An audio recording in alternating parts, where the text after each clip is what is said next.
So now that we have vaccine available for 5 to 11-year-olds, it's really important that we get as many of them vaccinated as possible. Partly that will be to help, get ahead of the pandemic, prevent new variants from emerging, help keep schools open. But most importantly, it's to protect those kids, right? So there's this impression that younger kids don't get sick from COVID, and that is absolutely not true, especially in the era of Delta variant, where we've seen many, many more hospitalizations and deaths among kids under 12. The number of illnesses and deaths is actually higher from COVID than it has been from hepatitis A, chickenpox, rubella, and other things that we routinely vaccinate kids for. So we're seeing a greater impact from COVID than we do typically in a flu season, where we know kids are at increased risk.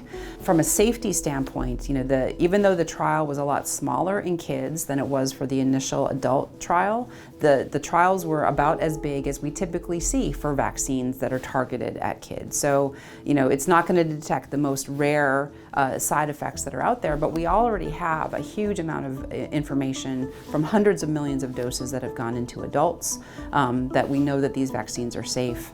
And the smaller dose going into kids, I think, only improves their safety. I'm an infectious disease specialist, but I'm also a parent. I have an 11-and-a-half-year-old boy, and he has been vaccinated. So I have no hesitation of getting him vaccinated because I've looked at the benefits and risks in his population. I want to keep him in school. I want to keep him doing all the other activities that he's able to do.